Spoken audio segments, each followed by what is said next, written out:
Et merci beaucoup. Je crois que tout le monde a suivi que la Cour constitutionnelle vient d'approuver la loi sur le référendum.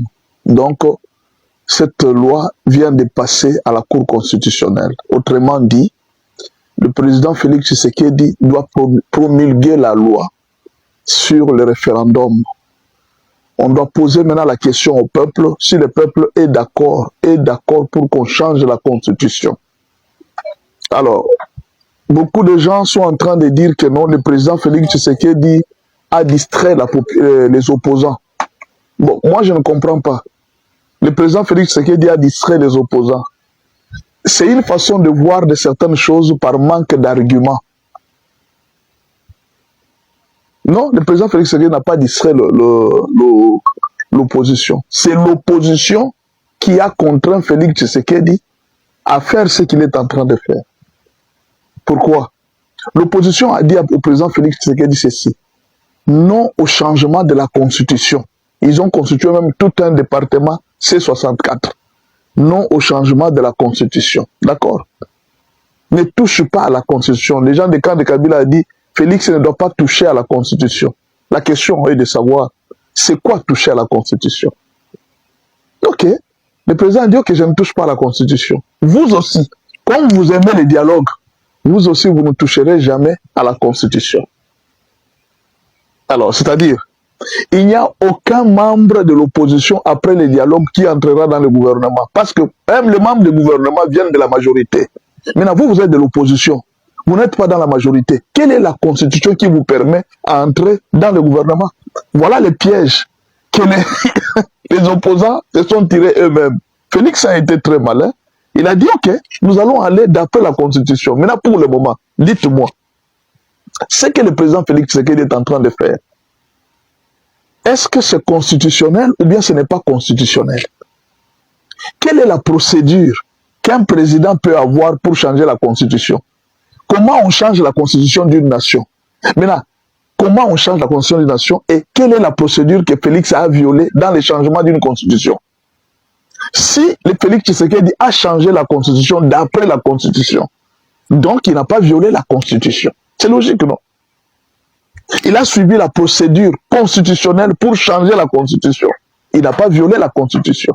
Il ne l'a pas touché. Il a respecté la constitution et il a fait le tout d'après la constitution. C'est ainsi que la communauté internationale va les juger. On ne juge pas quelqu'un sur base de sentiments. Le droit, c'est une science. Le droit, c'est une science. Vous ne pouvez pas venir ici avec des arguments bidons, des arguments de la rue pour dire que non, voilà, non. Vous allez convaincre qui? Les États-Unis. Trump d'abord lui-même, il est en train de chercher le 3e mandat. Et alors vous allez aller chez Trump pour dire que non, non, 3e mandat de Félix. Lui-même va vous dire, il dit, moi-même je cherche le 3e mandat. Et puis vous voulez refuser le 3e mandat de Félix. Est-ce que vous avez compris? Donc, autrement dit, même s'il y a dialogue aujourd'hui, il n'y a aucun membre de l'opposition qui entrera dans le gouvernement. Il n'y en a pas. Le dialogue va traiter sur d'autres questions. On ne traitera pas sur la question de la Constitution, on ne traitera pas sur la question des députés, on ne traitera pas sur n'importe quelle question. Ils n'ont pas droit à toucher parce que ceux qui ont droit à traiter la question de la Constitution, ce sont les députés et non les politiciens. Vous allez traiter le droit de la Constitution. Vous-même, vous dites qu'il faut respecter la Constitution. D'accord, vous respectez la Constitution. Et alors, s'il faut respecter la Constitution, qui a droit de parler au nom du peuple? Ce sont les députés. Qui a droit de représenter le peuple? C'est le président Félix. C'est vous-même qui avez dit qu'on respecte la Constitution. On la respecte. C'est le président Félix qui parle au nom du peuple. Ce sont les députés qui parlent au nom du peuple et non les opposants, et non les pasteurs, et non la société civile. La société civile, sur le plan constitutionnel, ne parle pas au nom du peuple. La seule qui parle au nom du peuple, c'est la députation, le Parlement. Et puis le président de la République, parce que ce sont eux qui ont été élus au suffrage universel. N'est-ce pas? Et alors, l'opposition vient de tomber dans son propre piège et ils vont crier, Félix nous a distrait. Il vous a distrait pour faire quoi? Il fallait faire les marches pour qu'on ne change pas la Constitution. Mais vous n'allez pas contredire les députés. Parce que si vous dites que non, voilà. Donc, pour que l'opposition se retrouve dans l'état actuel du pays, il faut que Félix Tshisekedi change la Constitution. Si Félix ne change pas la Constitution, l'opposition ne se retrouvera jamais. Sinon, dites-moi, Où est-ce que vous allez mettre Nanga? Et quelle est la loi qui autorise à Nanga de venir être président ou bien membre du gouvernement en RDC? Quelle est cette loi? Il n'y en a pas. Non, dites-moi, quelle est la loi qui autorise à Corneille Nanga de venir et d'entrer dans le gouvernement ou bien d'être dans les institutions? Il n'y en a pas. Mais lui-même, Corneille Nanga est en train de dire, nous refusons que Félix Tshisekedi viole la constitution ou bien qu'il change la constitution. Mais quand vous faites la rébellion, vous avez déjà changé la constitution. Quand vous êtes en train de dire que Kabila rentre, vous voulez déjà les changements de la constitution? Je ne sais pas. Est-ce que quand vous faites l'opposition là, est-ce que vous réfléchissez un peu? Essayez juste d'ajouter un peu de raisonnement dans l'opposition. Vous allez voir que non, nous nous sommes piégés nous-mêmes. Il ne fallait pas commencer la campagne de lutte contre le changement de la Constitution. Il ne doit pas toucher à la Constitution. Ou bien vous pensez que la Constitution, c'est le mandat de 2 ans. Donc, dans votre tête, la Constitution, c'est le mandat limité à 2 ans. C'est ça la Constitution. Non, la Constitution, ce n'est pas seulement le mandat à 2 ans. La Constitution a plusieurs articles, n'est-ce pas? Et alors, vous n'avez pas lu d'autres articles. Vous avez lu seulement le mandat du président se limite à 2 mandats. Non, là vous êtes à côté. Donc, ce qui fait que, à l'heure actuelle, tous les opposants commencent à revoir leurs calculs. Pourquoi? Parce que, pour eux, ils pensaient que non, bon, comme Félix Tshisekedi a accepté le dialogue, donc il va changer la Constitution. Mais ils sont en train de se battre chaque jour. Nous allons marcher pour qu'ils ne touchent pas la Constitution. Mais en même temps, vous cherchez à entrer dans le gouvernement. Mais pour que vous entrez dans le gouvernement, il faut qu'on change la Constitution. Pour que Kabila revienne et qu'il soit président, il faut qu'on change la Constitution. Pour que Nanga rentre dans les institutions, il faut qu'on change la Constitution. Sinon, comme ça, là, il ne peut pas entrer dans... Mais pourquoi alors? Vous avez suivi la marche de Nanga à l'Est, non? Il y a des gens qui m'ont dit, le pasteur, comment est-ce que tu trouves la marche de Nanga à l'Est? Ils ont voulu mettre une pression sur la communauté internationale parce que pour eux, la communauté internationale est liée à la pression populaire. Quand le peuple marche, alors la communauté internationale écoute. Si c'était seulement pour les marches, je pense que Kagame aurait déjà quitté le pays. Si c'était seulement pour les revendications, je pense que Kagame aurait déjà cessé avec la guerre. Mais si pour aujourd'hui vous avez refusé les accords de Doha, n'est-ce pas? On vous a amené à Doha pour négocier, vous refusez. On vous amène en Italie pour négocier, vous refusez.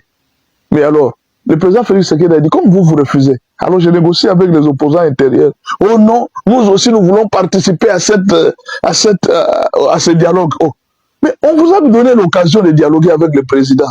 Mais vous avez refusé. Toutes les conditions qu'on vous a données, vous avez refusé. Et maintenant, vous voulez venir ici, à ce dialogue. Quelles sont les conditions que le président Félix Tshisekedi va vous donner que vous allez accepter? Parce que Félix, ce qui est sûr, rassurez-vous, il ne changera pas cette constitution d'après vous. Il va la changer d'après la constitution. Voilà pourquoi il a consulté la cour constitutionnelle. Il l'a consulté pour respecter la légalité. Afin que demain, la communauté internationale ne vienne pas derrière lui pour lui dire que non, voilà, tu as triché ou bien tu as... Non, il n'a pas triché. Il a respecté les lois du pays. Et alors, quand il respecte les lois du pays, où est le problème? Il n'a pas de problème parce que Kabila aussi, il y a déjà une jurisprudence. Kabila avait changé la constitution. Il avait trouvé la constitution que Mobutu avait laissée. Kabila l'avait changé. Il avait quel pouvoir pour la changer? Et pourquoi c'est pas Kabila qui devrait changer et un autre président ne veut pas changer? Vous voyez? Pourquoi c'est seulement Kabila qui doit changer la constitution et Félix n'a pas le droit de changer la constitution? Ça devient très compliqué. Il y a déjà une jurisprudence. Comme un président a changé la constitution en 2001, vous avez suivi Bob Kabamba. Bob Kabamba a bien dit clairement, il dit, cette constitution doit être changée, sinon elle ne convient pas pour la gestion du pays. C'est Bob Kabamba qui a dit. Bon, bien sûr, on ne sait pas maintenant, c'était quel Bob Kabamba? Est-ce que c'était l'ancien ou bien le nouveau? Parce que parfois il s'est converti, il devient professeur, parfois il devient homme de la rue, on ne sait pas. Donc, il combine les deux. Parfois il est un homme de la rue, parfois il devient professeur, parfois il dit des choses bien, parfois il ne dit pas des choses bien. Bon, ça dépend de l'argent qu'il reçoit. Hein. Vous savez, quand vous êtes professeur, science n'a sans conscience n'est que ruine de l'âme. Hein, quand il est à Top Congo, il a dit autre chose. Quand il est avec Pero Louara, il dit autre chose. Science sans conscience n'est que ruine de l'âme. C'est connu. Donc les politiciens congolais, ils sont tous les mêmes. Même s'il est en Europe, même s'il est professeur d'université, quand il voit l'argent, c'est fini. Il change tout. Il suffit seulement qu'on vous lui donne l'argent, il peut même changer sa science. Donc pour le moment, l'opposition ne doit pas rêver. Félix Tshisekedi ne changera rien. Il doit respecter la Constitution jusqu'à la fin parce que vous lui avez demandé. Vous avez fait trop de bruit. Constitution, il doit respecter la Constitution. Il fait les choses d'après la Constitution. Mais là, pour le moment, reprochez-lui en quoi il a violé la Constitution. Il a vu la Cour constitutionnelle. Mais là, donnez-nous des articles où Félix a violé la Constitution. S'il a violé, pourquoi Kabila avait changé la constitution. Quels sont les articles qui avaient aidé Kabila à changer la constitution? Donnez-le nous, que Félix n'a pas pratiqué. Merci beaucoup. À la prochaine. Cour dira que la loi fixant les conditions d'organisation du référendum en République démocratique du Congo est conforme à la Constitution sous les réserves développées ci-haut pour les articles 3, 4, 5, 7, 8, 9, 10, 12, 14, 19, 21, 23 et 43. Usant de son pouvoir de régulation, la Cour dira que la loi sera publiée au journal officiel avec en annexe le présent arrêt afin que, pour son application, soit tenu compte des réserves formulées. Est-ce que vous savez quelle différence y a-t-il entre un léopard et un lion? Je voudrais vous expliquer quelque chose pour vous aider à comprendre. Quelle différence y a-t-il entre un léopard et un lion? Et vous allez remarquer une chose. Notre pays est passé de léopard à Simba et de Simba à léopard. Commençons d'abord par le léopard de Mobutu. Notre pays était les léopards de Mobutu. Comment chasse un léopard? Les léopards ne chassent jamais en communauté. Les léopards ne travaillent jamais pour la communauté. Il n'a pas le temps de travailler pour la communauté. Le léopard, c'est un chasseur solitaire. Et quand il a sa proie, il monte à l'arbre. Il mange sa proie seul. Il va partager avec personne. C'est difficile de voir un léopard aller chasser pour ses enfants. C'est difficile. C'est difficile de voir un léopard chasser pour ses enfants. Un léopard ne pense jamais à l'avenir de ses enfants. Il ne pense jamais à la communauté. Mais les lions, ils travaillent dans la communauté. D'abord, ce sont les mamans lions qui sont en train de chasser. Elles ont une grande vitesse et une grande force. Et les lions sont là pour protéger. Ils sont forts et ils protègent Et quand ils chassent, tout le monde doit manger. Tout le monde doit être là pour manger. Vous allez voir quand ils ont déjà les gibiers, tous les lions se rassemblent. Il peut y avoir 12, 14 lions. Ils sont en train de manger un seul gibier. Chacun est en train de tirer de son côté. Vous voyez, ils mangent en communauté, ils chassent dans la communauté. Mais les léopards, ce n'est pas ça. Maintenant, je reviens sur le totem du pays. Quand Mobutu est devenu le léopard, Mobutu a commencé à gagner sa vie seul. Et tout celui qui travaillait à travailler Mobutu a commencé à travailler pour son intérêt. Tout celui qui a travaillé pour Mobutu a commencé à travailler pour son intérêt. En fait, nous pouvons dire aujourd'hui que les léopards, c'est le système des capitalistes. Chacun travaille pour son propre intérêt. Tandis que les lions, c'est le système socialiste. On met les choses en commun, nous mangeons tous ensemble. Vous voyez? Alors Mobutu a développé ce système, ce qui fait que le pays s'est appauvri, le peuple a souffert. Et Mobutu n'a pas pensé à l'avenir de la RDC, du Zaïre de son époque. Les universités étaient par terre, Mobutu ne pensait plus, la corruption commençait à gagner l'armée, la corruption a gagné tous les services de l'État, tout le monde maintenant commençait à travailler pour soi-même. Les soldats travaillaient pour eux. Et il y avait une phrase que nous avons grandi avec. Article 15, débrouillez-vous pour vivre. C'est une chanson que Pépé Kalé avait chantée. Article 15, débrouillez-vous pour vivre. Ça dit, faites un moyen par votre propre moyen, vivez. Moi, je vous ai mis au monde. Moi, je vous donne des avantages. Vous-même, vous devez vous débrouiller pour vous construire une maison. Il n'y a pas une organisation où quelqu'un va venir t'aider. Non. Et c'est comme ça que Mobutu a géré le pays. Lui-même s'est enrichi. Il est monté sur l'arbre. Il a mangé sa proie. Toute la richesse du pays lui a appartenu lui seul. Et le pays, la RDC, était sa propriété privée. Mobutu a refusé de partager avec qui que ce soit, et le pouvoir, et quoi que ce soit. Non, ni la richesse, ni quoi que ce soit. Il a refusé de partager avec qui que ce soit. Même avec son propre peuple. La population s'est appauvrie. Les militaires se sont appauvris. Les universitaires n'avaient rien. Au début, quand l'université avait commencé, les universités avaient même des bourses d'études. Les systèmes de bourses d'études ont été coupés. Les enseignants étaient mieux payés au pays, plus que tout le monde. Tous ces systèmes avaient été coupés. Et le pays s'est retrouvé dans une situation chaotique. Pourquoi? À cause du totem de léopard. Les léopards chassent seuls. Quand Mouzé est arrivé, Mouzé a fait un très grand travail. Il a changé le nom de léopard à Simba. C'est ainsi qu'on a vu, on a vu le visage du pays changer. Le Congo a commencé à changer. Mouzé a commencé à changer, à penser à la communauté. Il y a eu le service national qui a été créé, les soldats ont commencé à être bien payés. Vous sentez que Mouzé travaillait vraiment pour la communauté. Et il a dit non, nous devons nous battre nous tous pour ce pays, gagner ce pays. On a vu les musiciens ont été approchés. Mouzé a même commencé à utiliser les musiciens pour être avec un esprit patriotique. On a vu les musiciens chanter pour Mouzé, pour encourager le peuple à se battre. On a vu qu'ils ont chanté pour les francs congolais. Vous sentez que l'unité, tout le monde commençait à mettre une main dans la pâte pour le pays.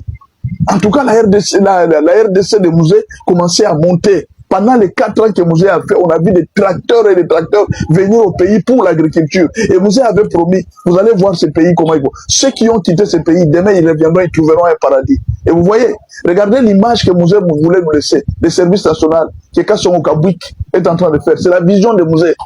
Et imaginez que si Mouzé avait réussi le service national, vous comprenez? Quand Kabila est arrivé, Mouzé est mort, Kabila est arrivé, il a remis les léopards. Il a remis les léopards. L'esprit du léopard est encore rentré. Qu'est-ce qui s'est passé après l'esprit de l'esprit du léopard? On a pris le service national, on a tué. Tout ce qui était communautaire a été tué. On a créé Bukangalozo. Bukangalozo, ce n'est pas la population qui vient, ce n'est pas le peuple qui travaille, non. Bukangalozo, nous vous amenons des machines. Ce sont des machines qui vont travailler. La population, on n'avait rien à faire. C'est une affaire de machines et de l'argent, c'est fini. Et on a associé personne. On a vu personne s'associer à cette histoire de Bukangalozo. Et cette histoire a commencé à tourner. L'argent a été vidé par les léopards. Le léopard, quand il trouve l'argent, il trouve la proie, il monte à l'arbre. Et tous ces gens qui ont fait Bukangalozo, ils sont montés dans les arbres. Chacun a mangé pour lui. Chacun s'est enrichi. Chacun est devenu riche. L'esprit du léopard a commencé à travailler. Le président Kabila est revenu à la même histoire de Mobutu. Il est devenu l'homme le plus riche du pays. Il s'est approprié lui-même les jardins botaniques. Il s'est approprié toutes les richesses du pays. Lui est appartenu. L'esprit des léopards. Et d'ailleurs, curieusement, il a porté le même nom de Mobutu. Joseph Mobutu, Joseph Kabila. Vous comprenez? Joseph Désiré Mobutu, Joseph Kabila, le même nom. Et presque la même histoire. Kabila a été dictateur, Mobutu était dictateur. Vous comprenez? La même histoire. Presque la même histoire. La différence seulement que Kabila a essayé d'organiser les élections. Et quelles élections? Oh non, il a fait l'alternance pacifique. Mais cette alternance n'a pas été pacifique. Les gens l'ont eu sous base d'une pression. Rappelez-vous, le 30 juin, les gens avaient des machettes. On avait acheté des tramotinas pour faire partir les gens. Le 30 juin, ça sera terrible. Vous vous rappelez? Kabila a quitté le pays sous la pression. Ce n'était pas par volonté de quitter le pays. Et même quand il a quitté, la preuve est là, il est en train de faire un effort de revenir. Pourquoi? Parce que les léopards chassent en solitaire. Il vit pour lui et pas pour le peuple. Que vous puissiez mourir ou pas, ça ne les regarde pas. Que vous puissiez souffrir ou pas, ça ne les regarde pas. C'est ça l'esprit des léopards. Et finalement, Félix Tshisekedi est arrivé. Alors on se pose la question, est-ce que c'était un léopard converti?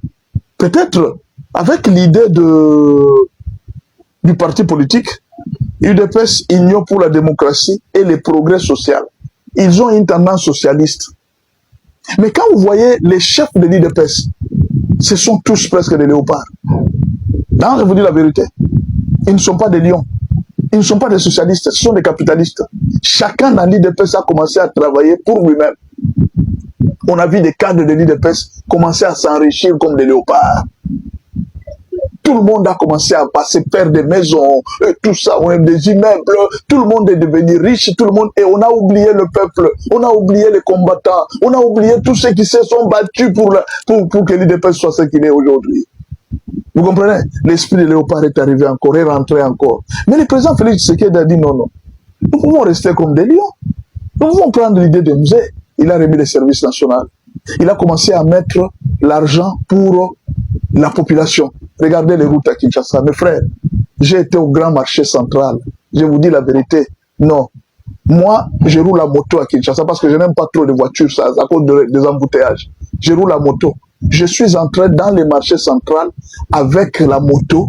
J'achète une chose dans un magasin. Je sors avec la moto. Les voitures entrent. Il y a même des arrêts de moto au sein du marché central. Quelque chose qui était impossible. Vous arrivez avec la moto au sein du marché central. Vous parquez la moto devant les magasins des Chinois. Vous achetez, vous sortez. Vous circulez même partout avec votre moto. Les gens, les routes sont vides. Toutes les routes sont bétonnées. Béton à béton. Okende Kitambo, béton à béton. Okende Matete, béton à béton. Okomanalemba, béton à béton. Béton à béton. Je vous dis partout béton à béton. Ça, c'est quel léopard? Est-ce que le président Félix Tshisekedi, c'est vraiment un léopard? Non, il a un léopard converti, un léopard différent. Non. Coup de chapeau, monsieur le président de la République. Merci beaucoup pour le travail que vous faites. Continuez comme ça. Travaillez pour le peuple. Travaillez pour le peuple. Regardez ce que vous faites à la guerre de l'Est. Si c'était les autres, regardez les généraux léopards que nous avions. Les généraux léopards, qu'est-ce qu'ils ont fait? Quand ils ont l'argent, ils bouffent pour eux. Même si les soldats meurent, ça ne les regarde pas. Ce sont les léopards. Mais il y a des gens qui ont des soucis comme des lions. C'est pour la communauté. C'est pour tout le monde. Simba, Simba, Simba. Que Dieu vous bénisse. Merci beaucoup. Je voudrais vous convier à regarder un peu cette petite vidéo. Vous savez, les agents de l'ONATRA souffrent beaucoup. Et nous demandons à la présidence et même au gouvernement de tenir compte. Il y a beaucoup de choses que vous ne vous rendez pas compte. Vous allez voir que ça peut être la souffrance du peuple. Les travailleurs de l'ONATRA souffrent. Ça, il faut le reconnaître. Il y a beaucoup d'années d'arriérés. Beaucoup de travailleurs n'ont pas encore trouvé leur compte final. Je pense que c'est la énième fois. Le président de la République avait tenté de soulager un peu quelques-uns, mais ça s'est arrêté. Nous demandons au président de la République de songer encore, de penser aux travailleurs de l'ONATRA. Vous voyez, vous allez observer un train. Vous allez voir que le mal est très profond. Regardez les trains du président le 30 juin, quand le président était en train de passer. Vous allez remarquer une chose. Le président était en train de passer et la population était en train de signaler. Le président ne passait pas parce que les rails n'étaient pas assez forts pour résister devant les trains. Ça, c'est la population qui avait constaté. Et je vais vous montrer une image. Vous allez essayer un peu de voir cette image. Vous allez vous-même critiquer.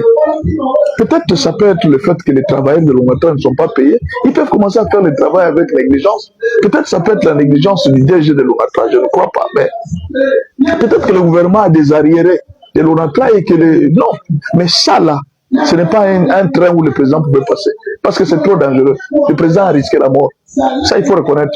Et après la pluie, vous allez voir qu'il y aura beaucoup de dégâts. Un autre problème, monsieur le président, nous avons reçu plusieurs personnes qui viennent, nous voyons plusieurs personnes qui le disent, hein, que tout au long, à partir de la gare de l'ONATRA, la gare centrale et tout ça, beaucoup de ces endroits sont occupés par les étrangers. Les Indiens ont des bars, des boîtes de nuit, des studios d'enregistrement. Il y a beaucoup de choses qui sont tout autour. Monsieur le Président, c'est la frontière. Est-ce que dans la frontière, on peut mettre les étrangers? Est-ce que les Indiens peuvent être dans une frontière entre la RDC et le Congo-Brazzaville? Avec tout ce qui se passe comme guerre, toutes les menaces que nous apprenons de Brazzaville. Bon, en fait, de toute façon, on n'est pas sûr. Ce sont des rumeurs. Mais pourquoi les services de sécurité ne peuvent pas vérifier? Bon, en attendant, payer, moi je demande au président de payer. Si l'État a des dettes de l'ONATRA, payer les travailleurs de l'ONATRA. Voyez ce que l'ONATRA a. Kabila, avant de partir, nous avait fait un bateau. Je crois que ça va être des bateaux Kokolo. Jusqu'à ce jour, ces bateaux Kokolo, on ne l'a jamais vu en marche. On ne sait pas ce qui s'est passé. Mais alors, tout ça là, il y a beaucoup de choses qui se passent à l'ONATRA. On peut comprendre que c'est peut-être à cause, c'est dû à l'impayement. Quand les travailleurs ne sont pas payés, il y a certaines négligences que les travailleurs font. Vous voyez de vous-même si ce train-là mérite que le président de la République puisse y passer. Et voyez, remarquez, s'il pleuvait aujourd'hui, est-ce que ce train va résister? Malgré qu'on est en train de dire qu'on aura un train jusqu'à l'aéroport. Papa Jean-Pierre Bemba, regardez un peu ce rail avec nous. Est-ce que s'il pleut, les grandes pluies de Kinshasa, est-ce que ce rail va résister? Et le président de la République risquait ce jour-là de faire des déraillements.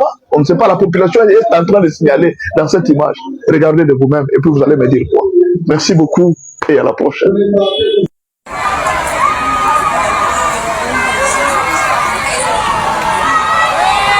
C'est que yeye na mtu atana vite liboso beni. Hein? Kama mtu atana vite liboso na yeye.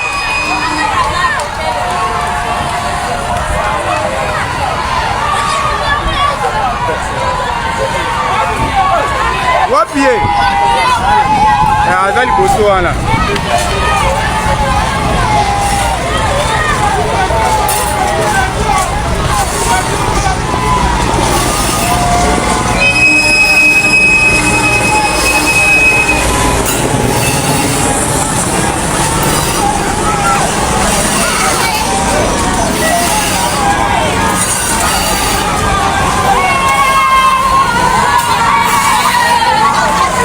Téléphone Makassi, téléphone Makassi. Oui, Azali Bosso. Et je vous informe que ça, c'est une raison d'espoir de plus pour le peuple congolais. C'est la générale Yemokasa Kokita, Aouchiko, Obalusa Mabele, Benassimana et d'autres engins, Landa qui est mon général. Ça va? Bon général. Ouais. Ça, c'était vous là tout à l'heure? Oui, c'était moi. C'était moi, ouais. C'était un rodage ou c'était du vrai travail? Non, c'est pas un rodage, c'est en fait du travail. Je suis habitué à ça. Très bien. Je travaille normalement. Ouais. Mais mon général, vous êtes à la fois, vous avez des instructions que vous respectez du président, ouais. Vous les appliquez, et ouais. Vous êtes vous-même un modèle de bâtisseur. Oui, je suis un bâtisseur de la nation. Ensemble avec toute mon équipe, nous travaillons, on met tous la main à la pâte pour que les résultats, au regard des instructions qui nous sont régulièrement données par les commandants suprêmes du service national, soient visibles. Parce que n'oubliez pas, moi je ne suis que les commandants du service national, mais il y a les commandants suprêmes du service national, qui est le chef de l'État. Celui même qui commande le service national. Voilà. Je vous laisse partir, mon général. Merci. Les réponses, nous les avons à travers les œuvres. Merci. Mesdames et messieurs, je le disais encore tout à l'heure, Kamina se prépare à accueillir le président de la République à quelques heures de l'arrivée de Félix Tshisekedi dans la province du Olomami. Une délégation du parti Ardev conduite par son président national John Ngandou est déjà sur place. C'est pour participer aux préparatifs aux côtés des forces politiques de l'Union sacrée. Patient Lukusa. À l'approche de la visite du président de la République, Félix Tshisekedi Tshilombo, annoncé pour ce mercredi à Kamina, chef-lieu de la province du Olomami, plusieurs personnalités politiques, civiles et militaires convergent vers cette ville afin de mobiliser la population pour réserver un accueil chaleureux au chef de l'État. Parmi elles figure le député provincial John Ngandou Kaswamanga, président national du parti Action pour la rupture et le développement Ardev. À son arrivée à l'aérodrome de Kamina, il a été chaleureusement accueilli par le président fédéral de l'Ardev au Olomami, Laura Mwamba, entouré des membres du comité fédéral du parti. S'exprimant devant la presse, John Ngandou Kaswamanga a indiqué que l'objectif de sa mission à Kamina est de mobiliser sans relâche les militants de son parti ainsi que la population afin de réserver un accueil à la hauteur du rang du président de la République, Félix-Antoine Tshisekedi Tshilombo. Après cette cérémonie d'accueil, le président national de l'Ardev s'est entretenu avec les cadres et militants de la fédération du Olomami. Au cours de cette rencontre, il les a appelés à faire preuve de dynamisme, de discipline et d'unité tout en les exhortant à s'approprier la vision du chef de l'État et à travailler dans la même direction pour assurer la réussite de cette visite présidentielle dans le Lubumbashi. Patient Lukusa pour Top Congo FM. Des tracasseries des hommes en uniforme. Nous sommes arrivés à la fin de cette édition. Merci à vous de nous avoir suivis jusqu'ici. Si vous avez apprécié ces contenus, n'oubliez pas de vous abonner à notre chaîne, d'activer la cloche de notification pour ne rien manquer de nos prochaines vidéos. Likez et partagez cette vidéo. On se retrouve très prochainement. À bientôt.